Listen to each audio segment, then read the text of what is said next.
தேவனை சார்ந்தது இல்லாமல் தேவன் தான் இதை செய்தாரு அப்படின்ற புரிதல் இல்லாமல் மாறிடுச்சு. அந்த கவனம் நம்முடைய வாழ்க்கையில் இது இல்லை.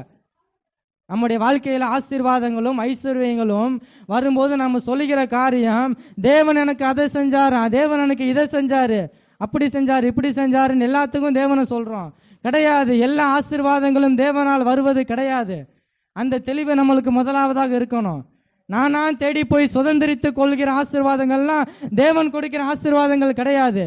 கர்த்தர் தரும் ஆசீர்வாதம் ஐஸ்வர்யத்தை தரும், அது அதனுடைய அவர் வேதனையை கூட்டார் அப்படின்னு வசனம் சொல்லுது. கர்த்தருடைய ஆசீர்வாதம் எப்படி இருக்குமா? ஐஸ்வர்யத்தை கொண்டவர். ஐஸ்வர்யம்னா என்னங்க? ஐஸ்வர்யம்னா என்னங்க? கர்த்தருடைய ஆசீர்வாதத்தை ஐஸ்வர்யத்தை தரும். ஐஸ்வர்யம்னா என்ன? ஐஸ்வர்யம்னா அதுல குறைவே இருக்காது, நிறைவா இருக்கும், ஒரு பரிபூரணமா இருக்கும். அந்த ஆசீர்வாதம் பரிபூரணமான ஒரு ஆசீர்வாதம் தான் கர்த்தர் கொடுக்குற ஆசீர்வாதம். அதில் வேதனை இருக்காது, பாடுகள் இருக்காது, கஷ்டம் இருக்காது, கண்ணிகள் இருக்காது. ஆனால் அதை தாண்டி வருகிற ஆசீர்வாதங்கள், வேதனை அனுபவிக்க வேண்டிய ஆசீர்வாதங்கள், பாடுகளை அனுபவிக்க வேண்டிய ஆசீர்வாதங்கள், இதெல்லாம் என் வாழ்க்கையில் நான் சுதந்திரித்து வச்சுக்கிட்டு இது கர்த்தர் கொடுத்தாருன்னு சொன்னேன் அப்படின்னா, இந்த வசனம் சொன்னபாடி கர்த்தர் செய்த கிரியைகளையும் அவர் கரத்தின் செய்கைகளையும் நான் கவனிக்கலை. கர்த்தருடைய ஆசீர்வாதம் என்ன அப்படின்னே நான் கவனிக்கல. அல்லேலூயா. கர்த்தர் கொடுக்கிற ஆசீர்வாதம் என்னன்னே நான் கவனிக்கல. கர்த்தர் என் வாழ்க்கையில செய்கிற காரியம் என்னன்னே நான் கவனிக்கல. அல்லேலூயா. அந்த கவனம் என்னுடைய வாழ்க்கையில் இல்லாம வச்சுக்கிட்டு இது கர்த்தர் கொடுத்தது, கர்த்தர் என்னை ஆசீர்வதித்தார், கர்த்தர் என்கிட்ட சொன்னாரு, கர்த்தர் எனக்கு கொடுத்தாரு, கர்த்தர் கொடுத்தாரு. எப்படி கொடுத்தாரு கர்த்தர்? தாவீதுக்கு எப்படி கொடுத்தாரு? தாவீதை எப்படி ராஜாவாக்குனாரு? உடனே தூக்கிட்டு போய் சிங்காசனத்தில் உட்கார வைக்கல ஆண்டவர்.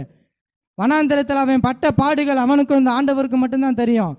சிங்கத்தின் வாயிலிருந்தும் கரடியின் வாயிலிருந்தும் அந்த ஆடுகளை பாதுகாப்பதற்கு தாவீது பட்ட பாடுகள் என்னன்னு தாவீதுக்கு தான் தெரியும். கோலியாத்தை போய் வீழ்த்துவதற்கு முன்னாடி தாவீதுடைய விசுவாசம் எந்த அளவுக்கு வளர்ச்சி அடைந்தது, அந்த விசுவாசத்தை வளர்ச்சி அடைவதற்கு தாவீது என்னென்னலாம் பாடுபட்டான்னு தாவீதுக்கு தான் தெரியும். யோசேப்பை கொண்டு போய் தேவன் சிங்காசனத்தில் ராஜாவா உட்கார வைக்கிறார்னா அதற்கு முன்னாடி யோசேப்பு பட்ட பாடுகள் என்னன்னு யோசேப்புக்கு தான் தெரியும். அல்லேலூயா. சும்மா சொல்லிட முடியாது. யோசேப்பு ஏன்னா இது கர்த்தர் கொடுத்த ஆசீர்வாதம், கர்த்தர் என்னை ராஜாவாக்கினார் சும்மா சொல்லலை. 13 வருஷம் சிறைச்சாலையில் உட்கார்ந்து பாடுகளையும் கஷ்டங்களையும் அனுபவிச்சான். அல்லேலூயா. ஆபிரகாமுக்கு கர்த்தர் வாக்குத்தத்தத்தை கொடுத்த ஆசீர்வாதத்தை கொடுத்தாருன்னா சும்மா கொடுக்கல. 25 வருஷம் காத்திருந்த ஆபிரகாம். அல்லேலூயா. அந்த காத்திருப்பு என்னுடைய வாழ்க்கையில் இன்னைக்கு இருக்குதா?